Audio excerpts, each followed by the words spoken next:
This podcast is recorded on stolen and unceded Aboriginal land. We acknowledge the First Nations and elders of this country and join their calls for justice. Always was, always will be Aboriginal land. Paying off your mortgage? Landlords are obsolescent. Your retirement ain't self-funded, mate, it's funded by your tenant.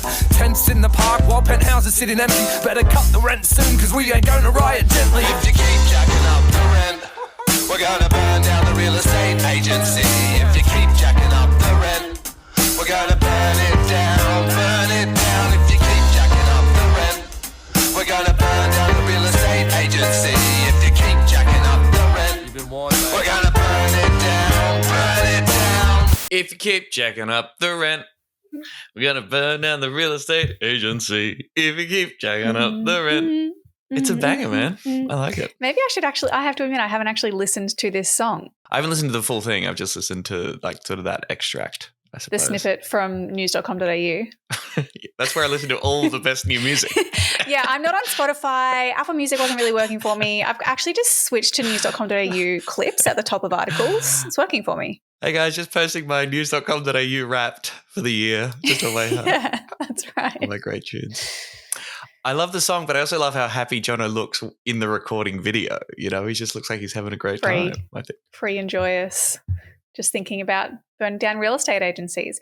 When did was this song recently released, or is this something that news.com.au have now picked up and written an article about after the fact? I think, yeah, it's been doing the rounds on socials for a little bit. And yes, when Jono posted the clip of him singing it himself, yes, he got a lot of flack, of course, as he always does, and other people saying this is cool.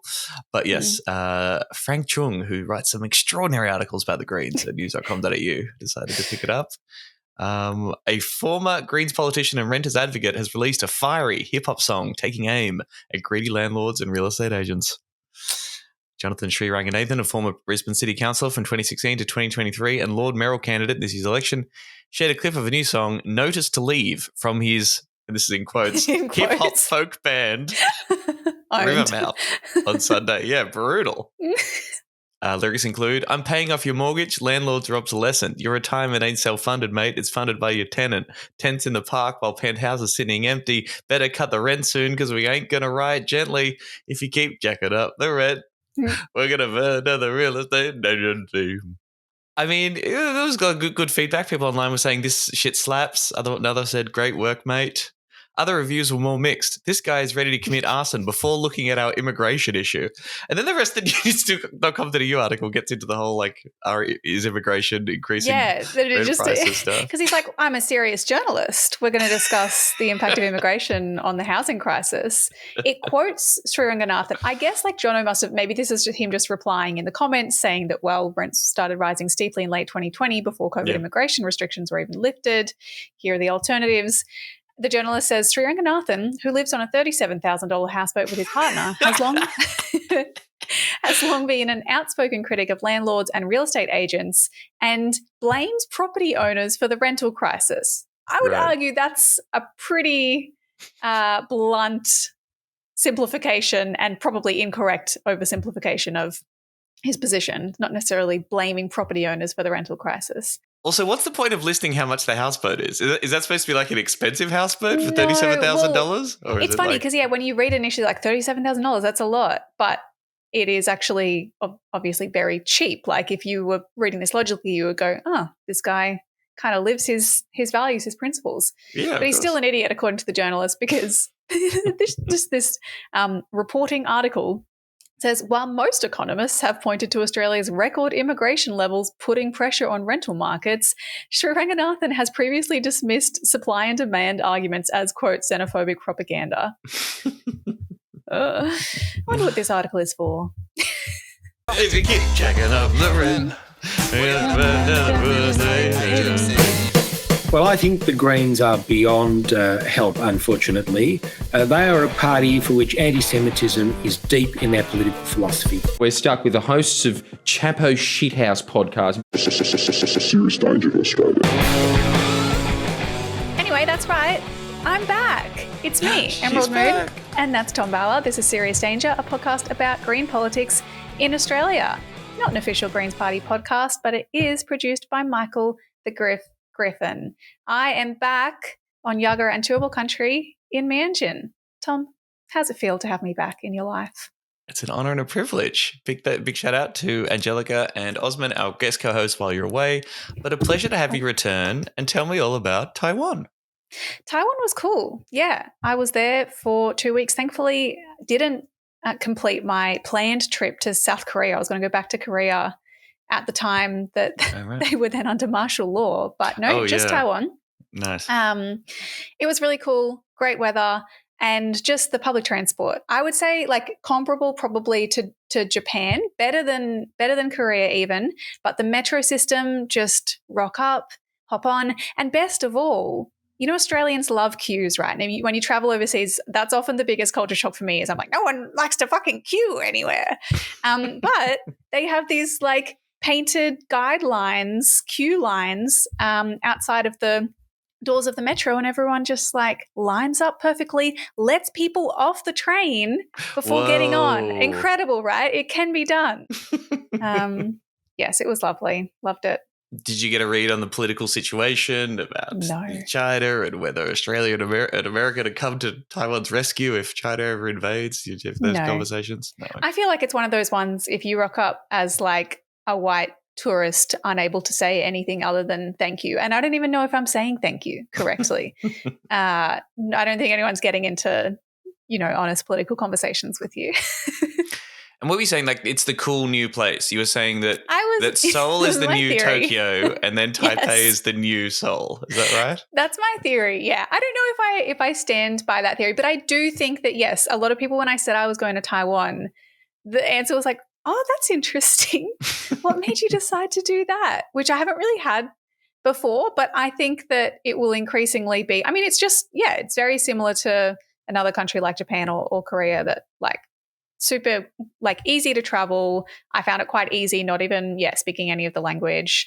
Public transport's incredible. Food, I will say, for any vegetarian listeners, it's the best place I've ever been in the world for vegetarian food. There's vegetarian restaurants everywhere. I guess because I think it's a Taoist thing maybe. So just vegetarian buffets, vegan food. Hot travel tips from Emerald Moon. Well, That's right. Lovely to have you back.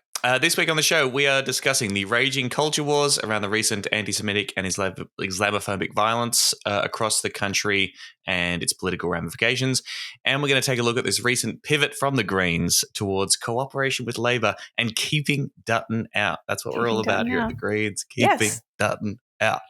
Greens, keeping Dutton out. Remember that. That's what we're going with. There was like an insane amount of news going on this week, I think, like with fucking Syria and the nuclear costings, the nuclear costings from Dutton's coming out the morning we're recording this. We might take a look at that next week on the show. I do want to know your Luigi Mangione take. Did you follow this guy, the United Health CEO assassin? A little bit. I've read. I don't know if I've dived as deep as others on Luigi Mangione, but you can't help but do a little bit of diving, can you? I mean, the water's fine. Come on in. Come on in.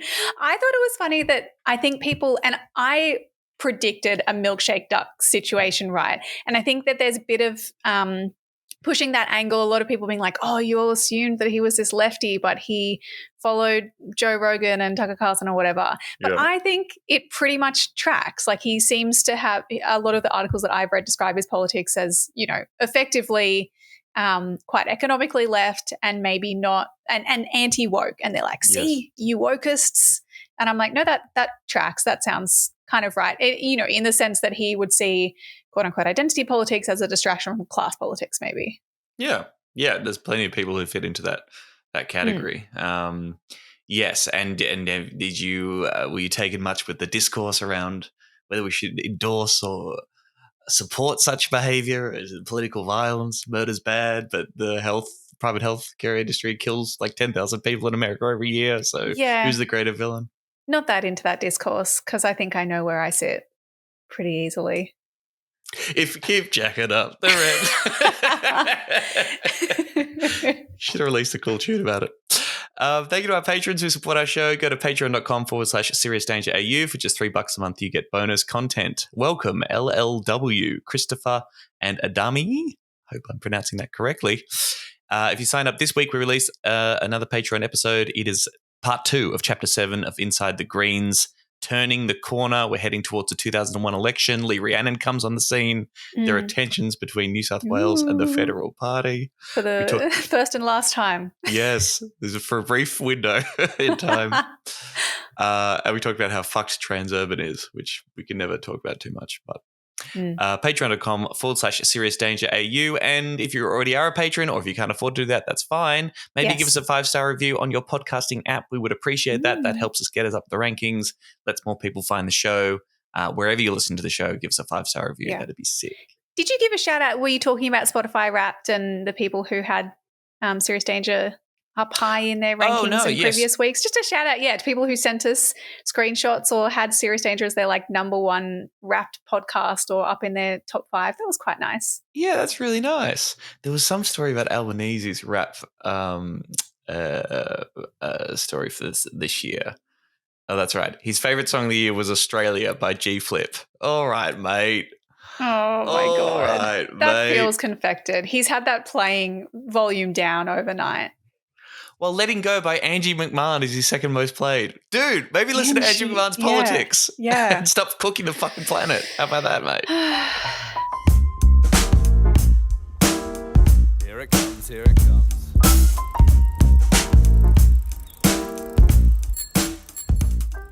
So, so much news this week. Obviously, a tiny bit of good news out of the Middle East in regards to Syria being somewhat liberated and the end of the Assad regime.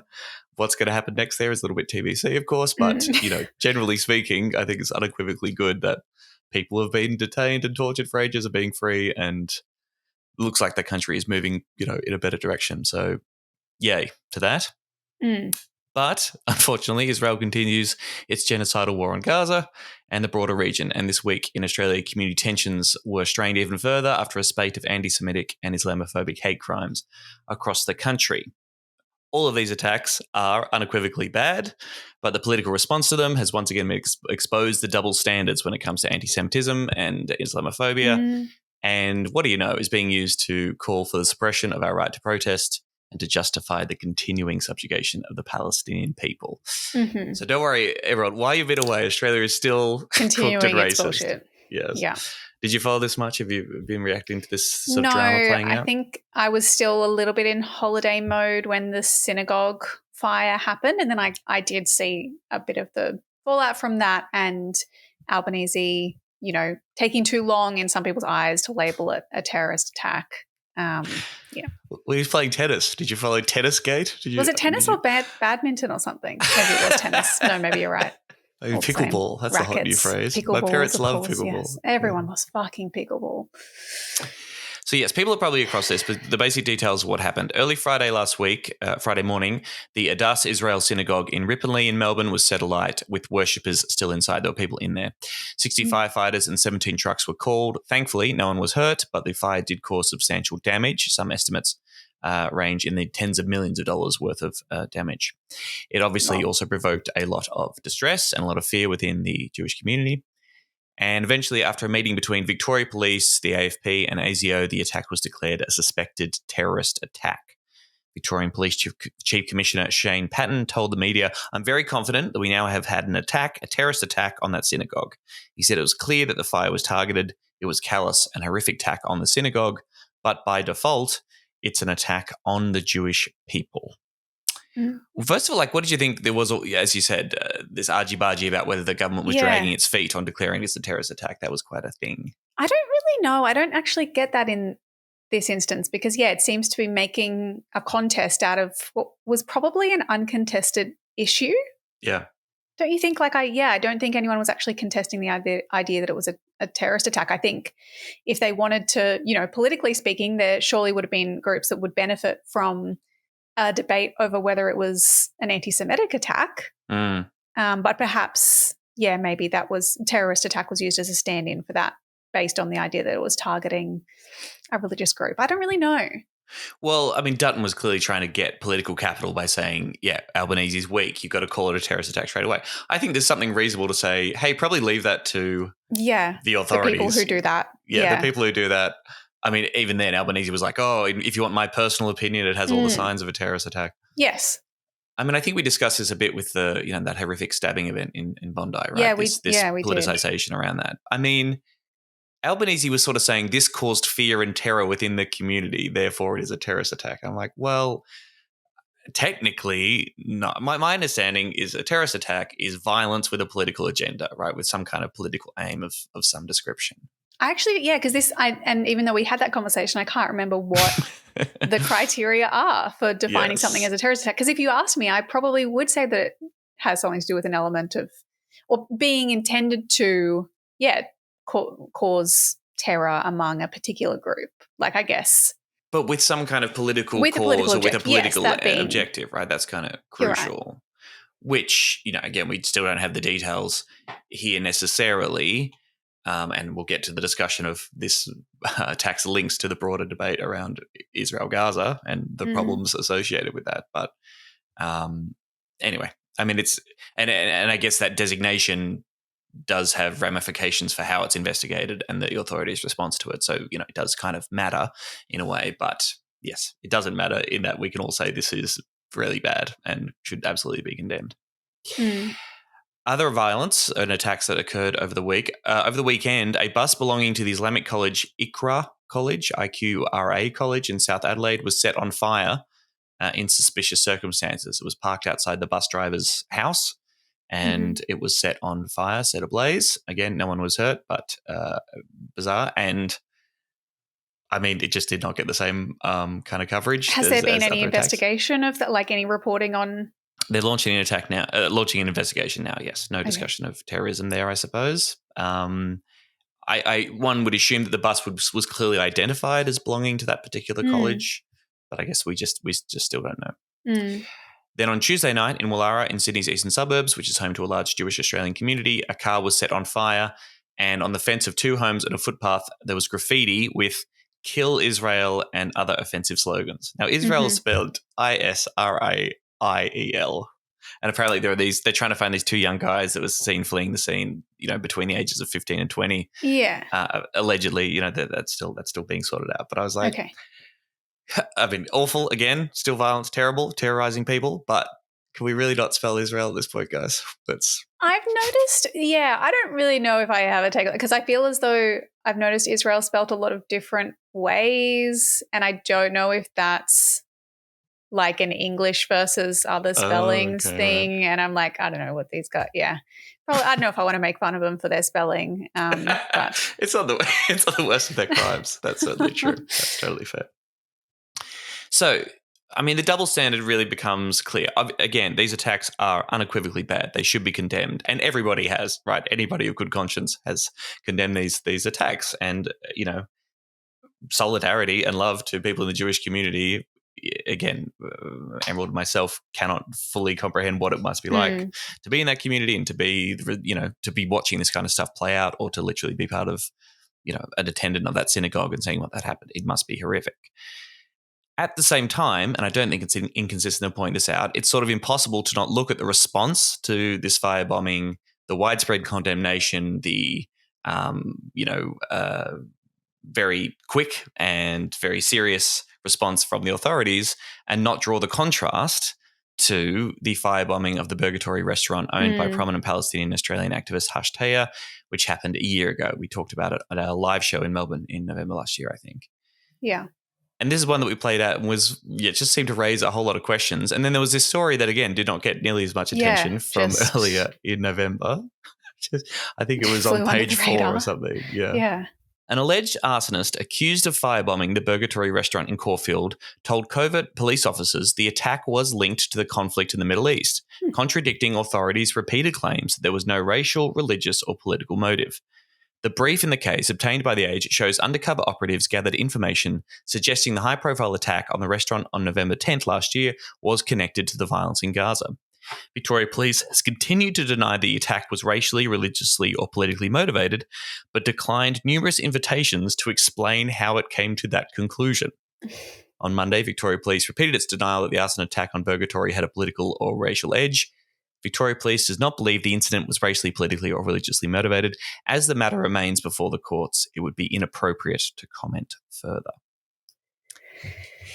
I don't know. Is it because I don't want to be that dark. You don't want to see what happens at the synagogue and think, oh, but actually on the other hand, but like I just cannot help but draw these kind of contrast while condemning both activities, just sort of going, wow, that difference is quite stark.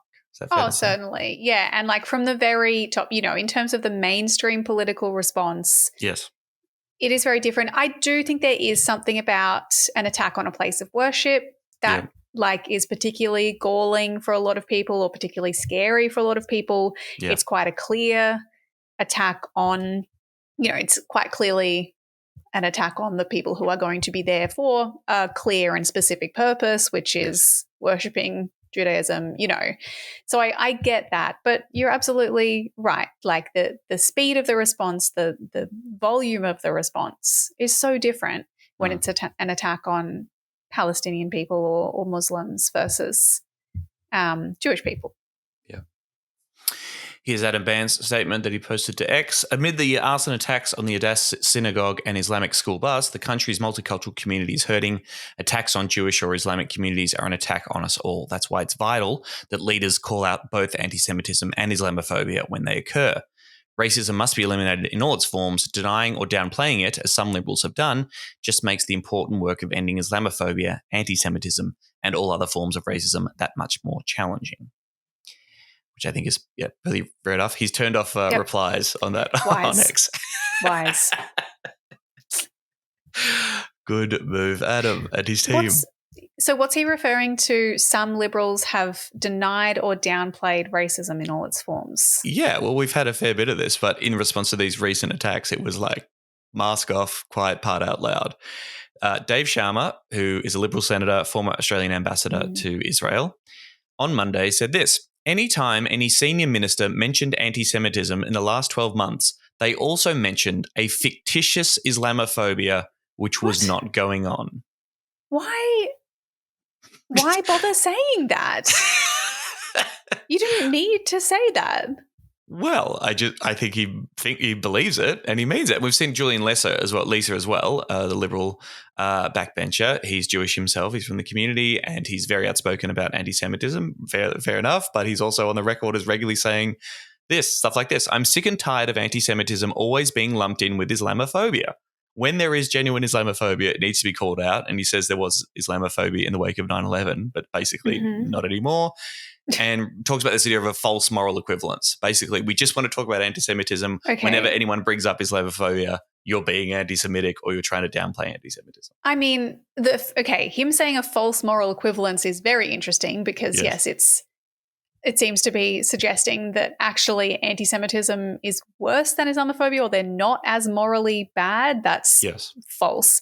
But on some level, I'm kind of like, it does feel tiresome or like hollow in a way that it's now always, I am a little bit sick of politicians just being like, we denounce anti-Semitism and Islamophobia in all its forms. And that is, of course, a response to people doing whataboutism, because if you just respond to the specific event that's relevant at the time and say, this is anti-Semitism and it's bad, or this is Islamophobia and it's bad, then people will go, why didn't you do that on X? But it does make it ring a little bit hollow, I think.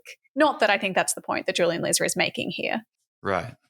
Yeah, I mean, I would agree with you. Again, if there was just a firebombing of a synagogue and people were talking about, but what about this horrible event that happened 6 months ago? You'd be like, okay, I think you're missing the wood for the trees here. But in a week in which, violence appears to have been enacted on both of those communities and the response to one is markedly different to the other, that's when I think you can have a pretty decent analysis saying, if you're making a comment about the two, like the opposing responses, then of course, you're making the point that there is a moral equivalence, that they are morally equivalent. They're both real bad.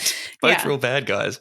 Yeah. And yes, I suppose if you're being generous to Julian Lisa, he's saying that the scale is different, or, when you mention Islamophobia, when we want to talk about anti-Semitism, you're ignoring just how bad anti-Semitism currently is, and it's particularly bad. And he goes on, in that interview I took that quote from, goes on to lists all the incidents, as he sees it, of the Jewish community uniquely and singularly receiving this kind of discrimination. How specific does he get with those? Because I have I will note, though, that many Zionist groups will have a list of or kind of examples that they'll throw to where they just say, we've heard this many reports of anti-Semitism in Queensland schools, or this many workplaces have reported that they've been, or employees have been booted due to anti-Semitism. Yep. And if you get the details, it is criticism of Israel. Yes.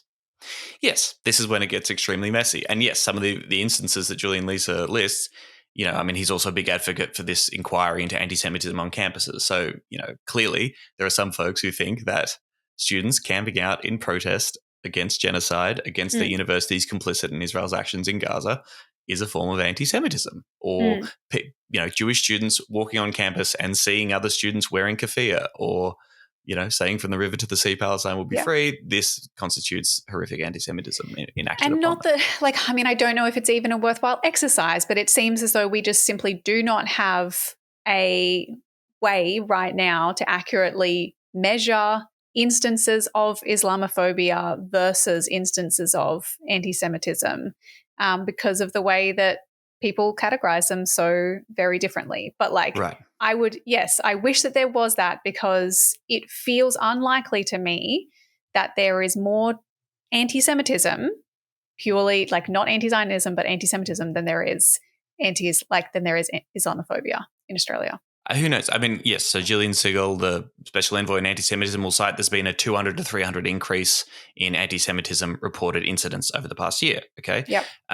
From SBS, the Islamophobia Register has listed a number of reports of Islamophobic incidents it said occurred this year, including a Muslim woman being attacked and having a headscarf ripped off her head while shopping with her baby in a pram in Adelaide, a Muslim man being physically assaulted trying to protect his mother as she was being subjected to verbal abuse by a person yelling out, "Fuck black Muslim refugees," a student discovering messages in a toilet on the University of Melbourne campus glorifying the Australian terrorist that live-streamed his 2019 shooting of people in Christchurch. And the register said it was receiving an average of 3 reports each week before the 7th of October last year, which has increased to nearly 18 a week in the aftermath, about a 6-fold increase. So then people say, well, there's a 600% increase in Islamophobia. There was a recent report that came out of the Parliament that was recommending that you should have a national hate crime register, which would register all hate crimes equally, and you would have a consistent definition across that, and that might give us the statistics to give us an idea of the problem. Do both major parties accept the definition, whoever's definition of anti-Semitism that includes anti-Zionism? There's that. Interesting. The IHRA one. Yeah. I don't know. I don't think Australia has officially adopted that definition. No. And that is, yes. I would say the Liberals would. Oh, certainly. They'd be very much. But yeah, not sure about Labor. But this is the irony of someone like Julian Lisa being like, we need to stop talking about these things together. It's a false moral equivalence, when what he's trying to say is that we need to talk about anti-Semitism and not Islamophobia, because this is the bigger problem. Yeah. When you're only talking about these two in opposition to each other and who's the winner of who's more oppressed and who's got it worse, you are exacerbating this dichotomy between this binary kind of, it's Muslims versus Jews. Yeah.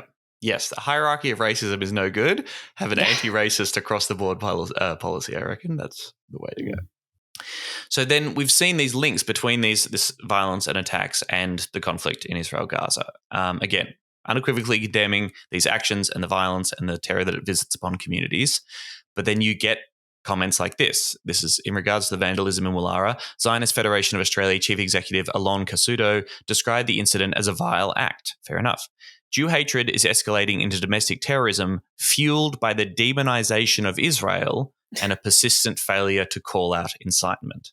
Okay, so it's not like the full-blown, hey, anyone who thinks that is standing up for Palestine is an anti-Semite, but it's like that's where a lot of this commentary is going, right? Well, it says that the reason this happened is because people criticized Israel. Yes. That's what that comment says. Yeah, that's true.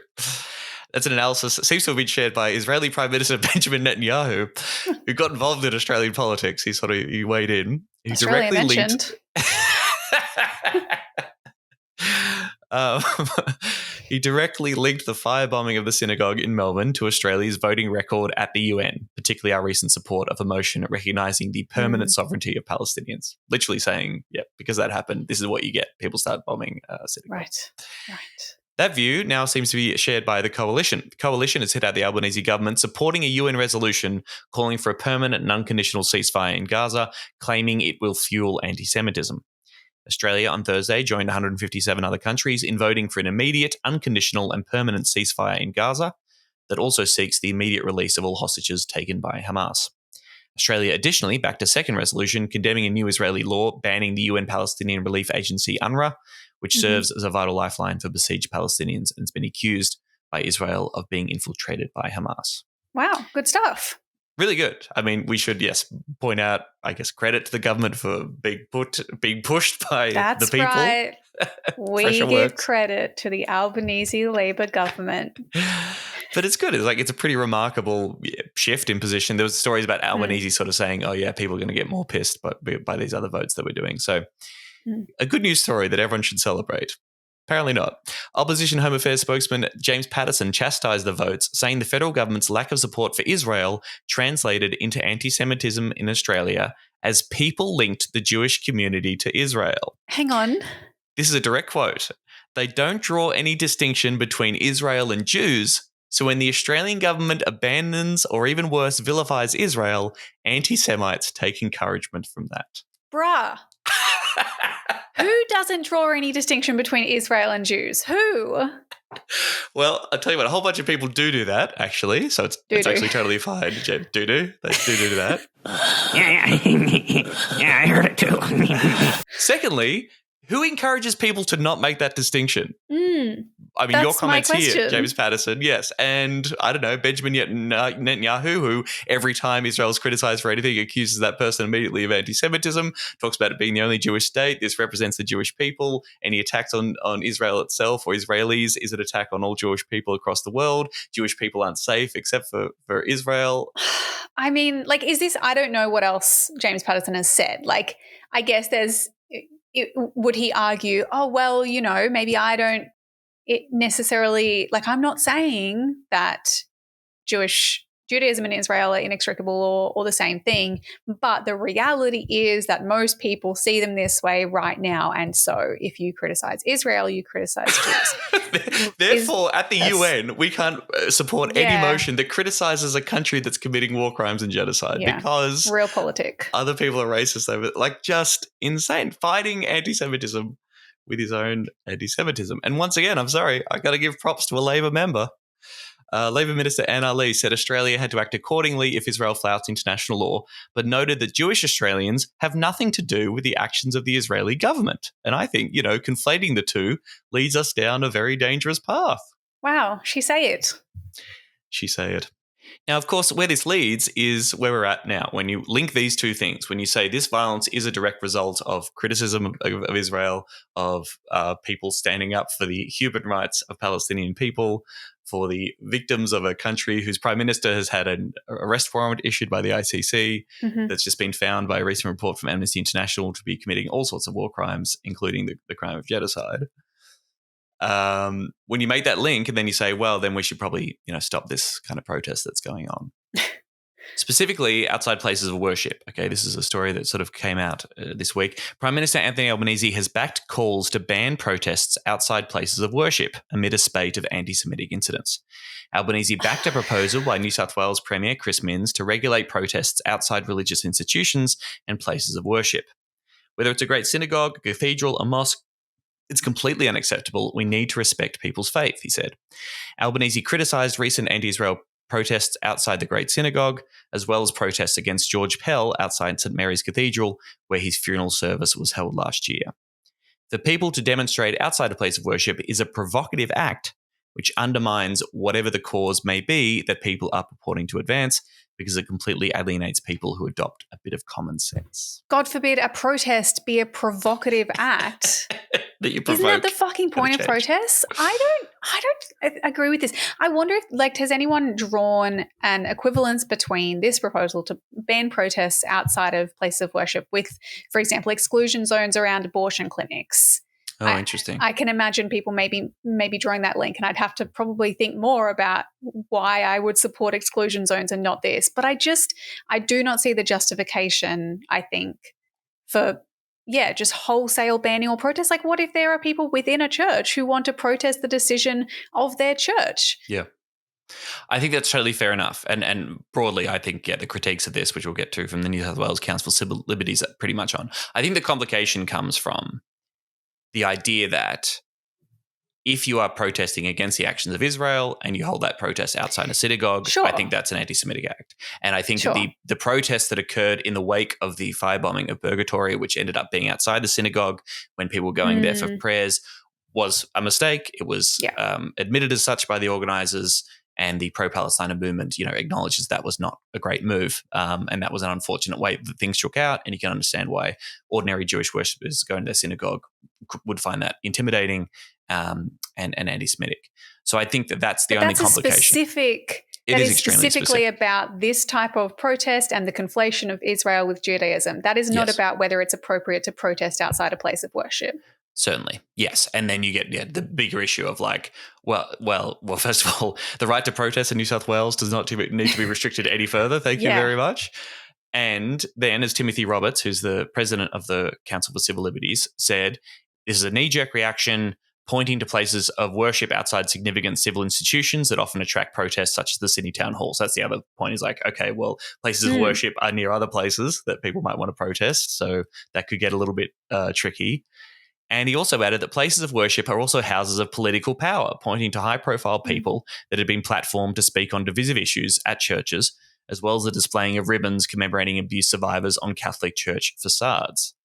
And I mean, the queer community would certainly, you can imagine some shit going down, and queer people wanting to say this church specifically is against our community, is campaigning against us. We're going to exercise our democratic rights and peacefully protest in their vicinity to send a message. And that seems pretty fair enough. Yes. This is funny, though. Albanese said he supported people's right to demonstrate peacefully and go to a park. There's a lot of squares they can go to, he said. Which is very funny in light of this next story. Australia's anti-Semitism envoy has called for pro-Palestinian protests to be banned from city centres. No squares? No parks? Hey, just go to a square to protest. Oh, wait, the person that I appointed. No, not about that. Yeah. She says they have become intimidatory to the Jewish community. Rallies in solidarity of people in Gaza have been held weekly in Melbourne and Sydney since the Hamas-Israel war began on the 7th of October. The government's special envoy to combat anti-Semitism, Gillian Segal, said that while she understood protesters' concerns over the war and their right to demonstrate, thank you so much, Gillian. That's really nice. Thank you. Restrictions should be placed on when and where such rallies are allowed to take place. Right. Well, we don't want to be provocative, as Albanese said. Yeah. Of course not. The cities should not be utilised for that, she told SBS News. Yeah, just outside the cities. Just outside the cities. That's all she wants. There should be places designated away from where the Jewish community might venture, where people can demonstrate. Wait, and now we're going to set like areas that Jewish people can't go? This seems bad.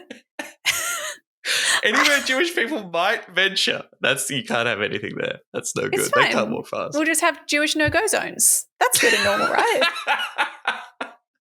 and just so we know who the Jewish people are, we're going to ask them to. No. I mean, this is not in any way to attack the right of people to express their views, but at some point, holding protests every single week becomes intimidatory in the city. I still am not sure about the use of intimidatory of a word. You just say intimidating. Just intimidating is fine, but okay, Gillian. I mean, of course, and we've been suspicious or skeptical, critical of this role from the outset, but what do you know? Yeah, this person gets appointed to this position and leads to this place in which liberal democratic rights, like the right to protest and assemble, protesting against a horrific war, is that's anti-Semitic, and that needs to be regulated and pushed down and minimized. Yeah, regulated in such. I'm sorry, I just can't get over her being like, there should be places that are designated where Jewish people can't venture effectively. Like, or anywhere they might go, you can't have a protest. Anywhere they might go, yeah. Presumably, what if she says, "Oh yeah, so do it outside your mosque or whatever"? You go, well, no, we're not allowed to do that either. That's actually against the law. Right.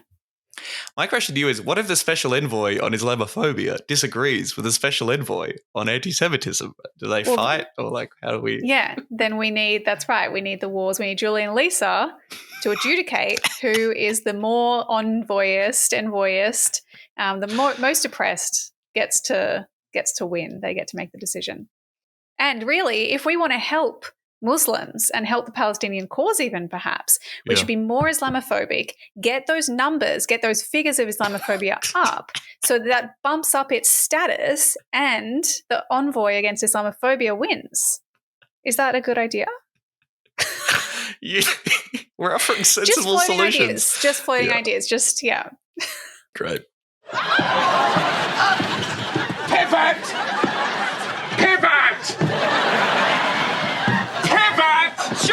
Shut up! Alrighty, now for some Greens discourse from the official, unofficial Greens Party podcast.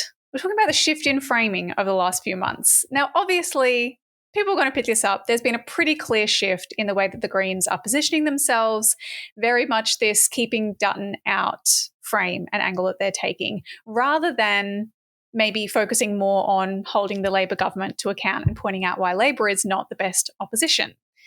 What do you think of this general? What's your overall take? I don't know if you discussed this while I was away as well. Yeah, my episode with Osman was at the end of that massive week, the last week of Parliament, when they were rushing everything through, when Labor, when the Greens decided to support the housing agenda and a whole bunch of other bills. Yes, so that we sort of discussed that. The question was, have the Greens given up? And we were pretty critical of that decision, and we didn't quite fully understand or appreciate it.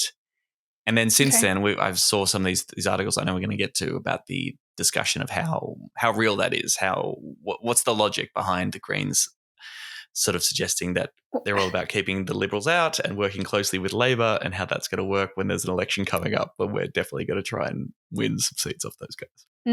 Yes. Well, yes. Wanted to discuss this whole framing, the positioning, and how it might conflict with, electoral strategies, whether it's working, and the idea of sharing power with Labor in light of this proposal that Adam Bandt made this week that Labor should develop a power sharing agreement with them before they go to the election. So, as you say, they waved through a bunch of Labor legislation. They got some wins, but it's not like they got a rent freeze or anything. They got money to upgrade public housing and those agreements that the kind of government investment agencies and funding agencies wouldn't be putting any money towards coal, oil, or gas. But they have openly said, we're waving through this legislation. We're working with Labor to keep Dutton out. Multiple media outlets reported that, quote unquote, Greens power brokers are saying this is because they say, in light of the ACT and the Queensland election results, the party fears that voters regard them as, quote, obstructionist. And so, they need to wave things through in order to not be seen as obstructionist blockers. And I'm skeptical of this. I mean, we've discussed, I think, from my perspective, I know most about the Queensland election result, obviously, and I know that the polling and the kind of assessment of that result shows that was part of it, this idea that Labor pushed really strongly that the Greens are blockers, but certainly not the major reason. I think that it does come off like the back of the Queensland election, where it was more about the fact that probably, the voters' impression is that, the Labor and the Greens could achieve more if they worked together. Which is slightly different, I think. It's not necessarily that, they're like, the Greens are blocking, but they just don't really see that much of a distinction between Labor and the Greens. Most of our potential voters just don't like the Liberals. Right. Interesting. But that in the Queensland state context, that would have to be conflating the federal perception of the Greens, right? Because the Queensland Greens literally could not block legislation. They had two members and they didn't have the numbers. So that's about the general vibes. I mean, most people don't distinguish that much between different levels of government when it comes to parties. I think they might when it comes to candidates, not like they apply across levels of government. But there's a perception of the Greens that crosses those boundaries. Blocking stuff. I thought it was interesting that, Jono Sriranganathan, speaking of burning down real estate agencies guy, he published this piece this week, a long read in 2 parts on his blog about, quote, towards a new political orientation for the Greens. Did you read this? Because this has a very different take to what the mainstream take might be on the Greens' reorientation. I'll be honest, I've not read it. I sent it to you being like, I think you're going to talk about this. You told me how long it was. Very long, very long. Yeah. I skimmed and I think I gave up the first time, but I did end up reading it pretty much all, at least. Yeah. You got the And vibe. I think I've read enough of it to summarize. Like I read both parts. And in summary, Jono's take seems to be like over the last 8 years or so, he says, the Australian Greens have gradually shifted towards what some describe as a universalist or left populist political orientation.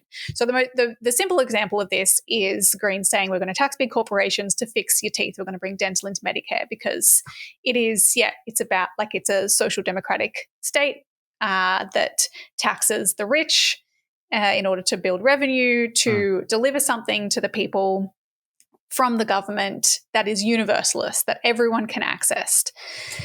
And I think that that's true. Alongside this, Jono points out that maybe there's been a shift towards talking less then about quote-unquote polarizing issues that might distract from building a broader base through this universalist left populist politics. So because the objective is to make more people vote Greens, you need to just talk about the big stuff that everyone's going to love, like dental into Medicare, and don't talk so much about anti-racism or the environment or First Nations, that sort of thing.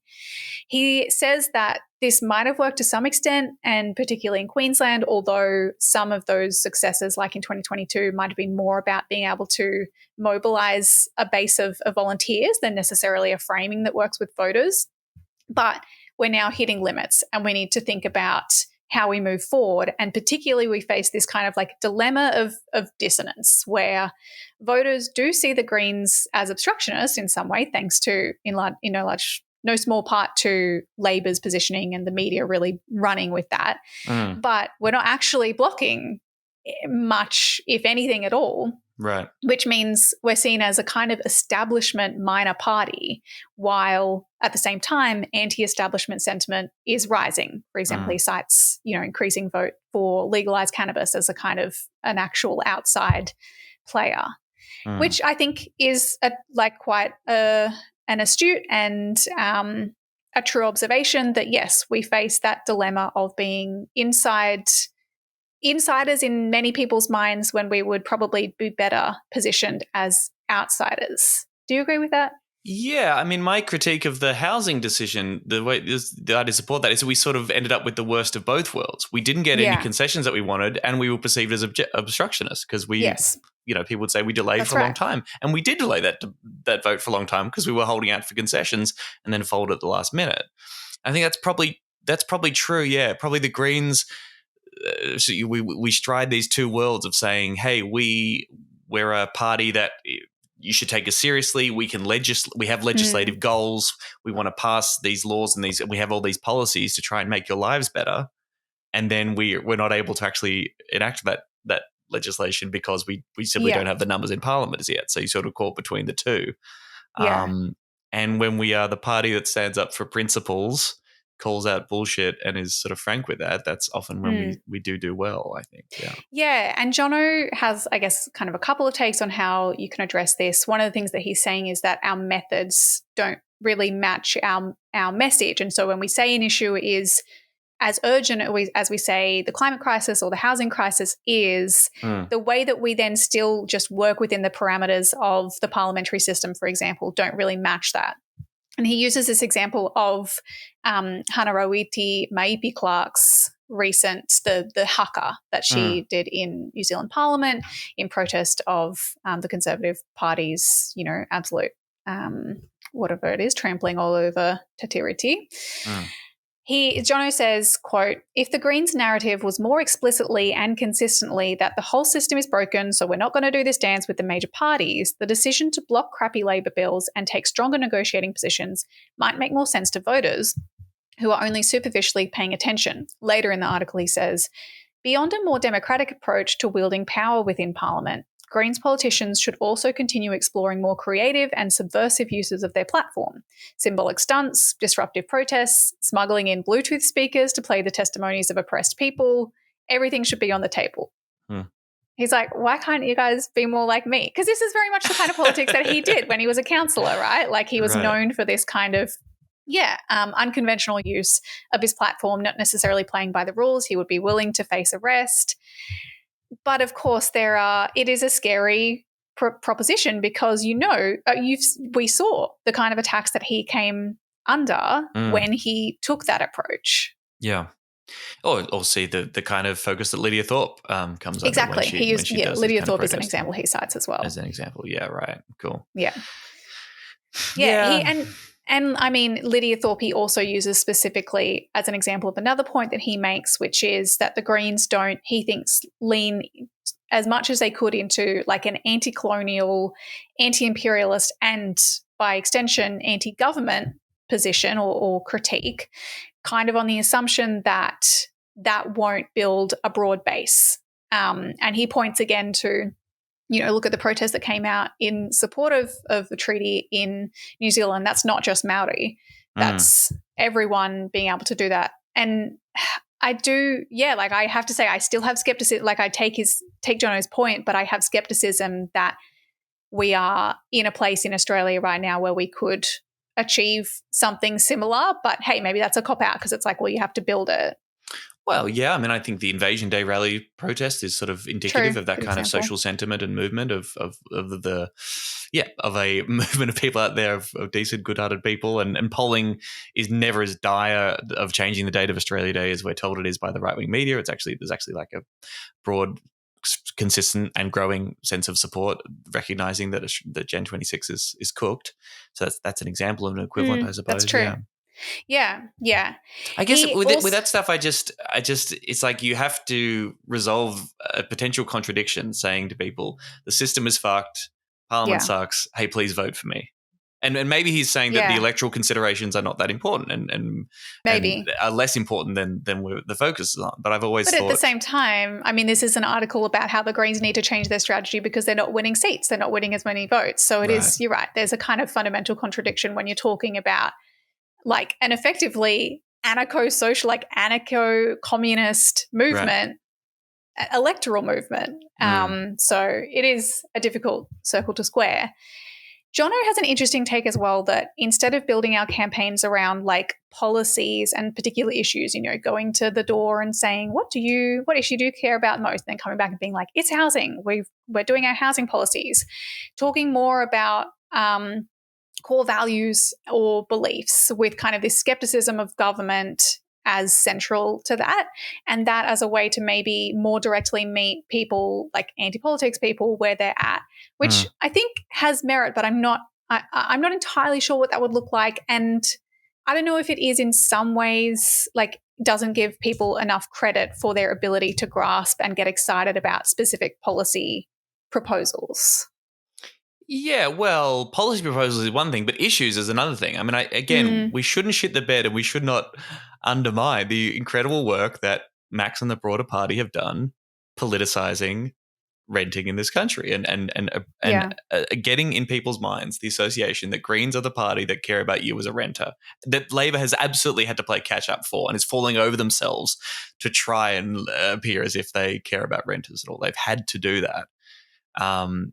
And I think, speaking to that is an extraordinary political achievement. Now, using that to build the power so that we can actually do something to improve the lives and the material conditions of renters in this country that's still the fight that goes on there. But let's not get too terrified. And again, the polling the polling is not.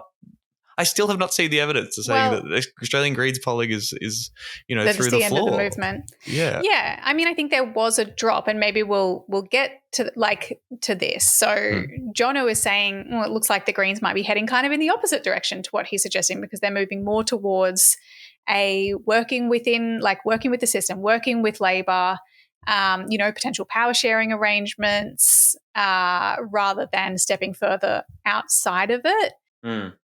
He's not on board the 18-year plan for a Greens government? Yeah. Well, yeah. I mean, I think that certainly I would say the shift can feel a little bit uncomfortable to be talking less about how fucked Labor is when they are fucked on so many issues in order to, I guess, bring voters along with you who don't who are seeing very top level things, and they see and recognise how fucked the Liberals are. They're really scared of the Liberals winning government. They don't want the Liberals to win government. And unfortunately, despite our best efforts, the average person in Australia still thinks that the best way to keep the Liberals out is to vote Labor. And so you need to kind of work within that frame, I think, in order to bring those voters along. But it does feel like somewhat uncomfortable to be talking about, we need a shared power arrangement. This is what came out this week is Adam Bandt putting it to Labor, calling on Labor to negotiate a formal power sharing arrangement ahead of the election. From the ABC, Greens leader has put the Prime Minister on notice that his party would seek in advance to lock in a stable and progressive deal with Labor to form a potential minority government. Adam Bandt said a formal agreement with Labor would have, quote, a lot of merit in setting out the next Parliament's priorities, including on the rental market, housing, and free GPs. I feel like this is a pretty significant shift, right, to say that there would be this formal agreement rather than like an ad hoc power sharing arrangement, right? Yeah, I guess so. I mean, I suppose Greens leaders might have said something like this vaguely in the past. Sure. They've always said, hey, we're always here to set up a power sharing arrangement, I guess. But of course, Labor has never been interested. And in my view, they never will be interested until they're forced in that position. Yeah. I mean, Labor, obviously, in response to this is like, well, how you get stability is by electing a majority Labor government. We don't need to deal with the Greens. Bernard Keane in Crikey, his take is Labor should, what did he say? Labor should tell the Greens to get stuffed. That was his headline. His two key points are that, one, the Gillard years show that it doesn't work out well for Labor, blah, blah, blah. We all know where that goes. And two, no, but it's not the Greens' fault, motherfucker. No. How about you guys stabbing your own fucking politician, your own leader in the back twice? How about that? Yeah, I mean, he's just like, this is what Labor would be, or, this is my advice to Labor. He points out that it's not just the Greens' fault that was this crown of thorns, quote unquote, for Gillard, that it was Rudd as well. But he also says the Greens have no real negotiating power in this situation because we've already ruled out supporting the coalition, which, I mean, kind of true. And his take is, Bernard Keane's take here as well, Labor should be looking to the Teals instead. Bernard obviously loves the Teals. God. In his article, he says, quote, Teal MPs can deliver sensible, centrist government, more rational policy, greater transparency and real climate action without the identity politics obsessions or tax everything that moves focus of the Greens. What? What do you mean, Bernard? I'm sorry. He means what he said. Well, indeed. Look, I like Bernard Keane. I've read a bunch of his stuff. I've learned a lot reading his writing. Every now and again, I think he absolutely hits the nail on the head. That's why it's so infuriating when he comes up with the worst cooks of all time. Takes. Right? I know tax everything that moves. What do you mean? Taxing billionaires or like giant fossil fuel royalties, Bernard? No. The things that we're getting ripped off for as a country? Jeez. Yeah. Or tax rich people? We want to tax the rich. That's the people are moving around with heaps of money. Yeah. Then we should tax that. That's right. They're moving. That's right. With billions? Sure. Yeah. I know. In their private jets? Yes. Tax them. If that's what you mean by moving. Yes. By private air flight. Right. You spoke to Oz when the Greens decided to pass Labor's housing bills about another Bernard Keane article in Crikey where he was, talking about, had this bizarre take that I wish I was there to discuss around the Greens' objective ultimately being to block progress on housing, which I just feel like is one of the stupidest takes I've ever read, and I was honestly surprised to see it from him. Yeah. But in that article, he also went on to criticize this pivot from the Greens and Adam Bandt's claim in the wake of that the Greens will not only keep fighting for renters and first home buyers, but to, quote, keep Dutton out. Yes. Bernard Keane said, quote, keep Peter Dutton out, the Greens. Consider the seats that Bandt has explicitly said the Greens will target at the next election. Sydney, McNamara, Wills, Cooper, Richmond. All Labor seats. The Greens will keep Dutton out by taking seats off Labor. Makes sense. Has he got a point? I mean, yes, he does. And I read that thinking, that's fair enough. Now, having said that, with that disclaimer, or here are the other disclaimers, there's nothing wrong with targeting Labor seats. No seats belong to anybody. Yes. All seats, everyone should run everywhere. Also, I mean, in 2025, the Greens have the task of holding on to Ryan and Brisbane, which were both previously held by the Liberal Party. So that is important to note. But I think that this is a reasonable. It just highlights a contradiction, I suppose, in this pivot that I think is probably fair enough. Yeah. And I don't know. Yeah, if we're talking about a reorientation or a refocus from what it means to campaign for the Greens, that is, we talked about the risks of constantly going after Labor and not talking about how much you're against the Liberals. I don't know. There is something to me about saying we should campaign for the Greens. We should talk to people. We are the Greens. This is what we believe. This is our vision for Australia. This is what we want to do. This is what we want to fight for and push for at every single angle, at every level of government. Vote for us. Talk to us about us and what we believe, and think about what you want in your life. And a little bit, and say the two major parties can't do this because they take money from the industries because they're compromised. They've shown to us through their behavior they don't care about this. But talk about us. Talk about us and how great we are. Yeah, I know. I worry. I just feel as though, particularly for someone who has been through the Queensland election, what feels so recently, I still am on that thing of I'm struggling to believe that hope trumps fear at elections. And it seems to be an unfortunate truth that people vote primarily based on fear, or if there is a fear, I guess more to the point, if there is, a compelling aspect of fear, that will often drive people's vote. And so you just can't disregard how strong, particularly with Labor, who has a much larger platform than the Greens, out there saying Dutton is dangerous, Dutton is bad. And a lot of people believe that because he is. Yeah. If you are not acknowledging that fear that people have and presenting a solution, then people are going to look for a solution elsewhere, and they are going to look to Labor. And then the Greens are going to lose seats like Griffith, and we will no longer have people like Max in Parliament fighting for renters. That is a real – but yes, I constantly have to check myself and I go, am I being fucking cynical? Do I sound like a Labor person that is like, we just need to do this for the dumb voters if we want to win so that we can save them? But I don't know. There's also yes, there's this question of the role that a political party plays outside of just the electoral successes that they can have, knowing that the Greens cannot win a lot of notional Liberal seats right now. They can potentially win some notional Labor seats. So yes, that frame of keeping Dutton out electorally is kind of dubious. But when you say that Dutton is dangerous, and when you present an alternative to that is hopeful and is aligned with Greens values, you are playing an important role politically. You are doing something by putting those alternatives on the table that is worthwhile and is something that a political party should be doing as well, right? Yeah. Well, I don't see a more greener future unless that is the case. Otherwise it is. Then our political program is just keeping the Tories out. And you can use that same logic to justify almost any shitty position of yes, just maintaining. I think it has to be that's the vision of the future of this country is that Peter Dutton isn't Prime Minister, and then I guess whoever is will do something or whatever. What are we going for? Yes. And are we actually going to address the issues that are driving people crazy, that are keeping people subjugated, that is fueling the same anti-political sentiment that we're discussing? If that's where it ends, if we end up there where we're not talking about what we're actually offering and it's just about keeping Liberals out, I think I and a lot of other people would be thinking seriously about leaving the party. That would not be a movement that I would find compelling because, why bother?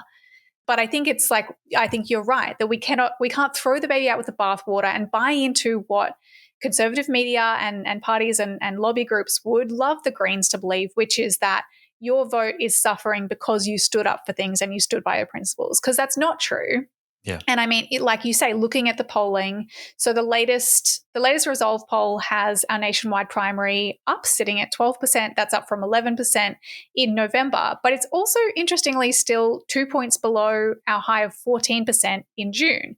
Right. What were we doing then? I went back and kind of looked at our show notes to get an idea of what was happening. And it was very loud on Palestine. There was a lot of Palestine stuff going on. It was also, for example, right after Max Chandler Mather was on Q&A, right, really standing up for renters and taking a really clear position that, I'm sorry, as a landlord, your loss in terms of having to sell a property is not as significant as someone losing their home. Yeah. And our vote was very high then. And I think, again, I mean, you can see that, yes, the Greens standing by their positions, that has not lost us that is not losing us as many votes as our opposition would like us to believe, I suppose. Yes.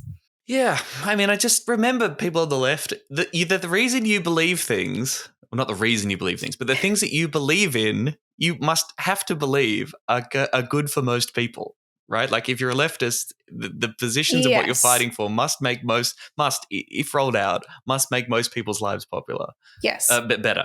And therefore they should be politically popular positions that you gotta fight for. And if they're any good, they're going to upset people in power, and so they're going to shit on you and give you shitty coverage. That's kind of yeah, that's right. I suppose I'd say that, yes, if the Greens want to go with this keep Dutton out angle, they also need to do a shitload of work reminding and convincing people that they can both keep Peter Dutton out and vote for the Greens. That is, otherwise it's a failure. Otherwise it's pointless. Yes, but every Labor seat that then is won by the Greens is not going to further a Liberal government, right? Like, and I know we've talked about this. We talked about this ad nauseum around 2022, but like we have to make sure that believe, because as you say, most people, or lots of voters at least, do not subscribe to that view, and they say, well, yes, if I don't want Liberals, I've got to put Labor number one. It's just not true. Yeah. Just on that polling, I mean, so we had this Resolve poll and this MRP poll that kind of laid out, and it had, what did it have? The LNP at 64. ALP at 59 seats, Greens 4 and Independents 9. Yeah. So in that circumstance, no one has the majority, because what do you need? 72? 71? 72? Yeah, good question. Thanks. I don't know. Can't remember. How many are there in Parliament? 151. So you'd need 76. Sorry. 76. Right? Yeah. Oh, God. Edit. So if those 4 Green seats were with Labor, that's 64, 64 each between them and the coalition, and then you've got these 9 independents seats apparently that it would sort of come down to the Teals, which would be, I must say, be a very fascinating circumstance. Sure.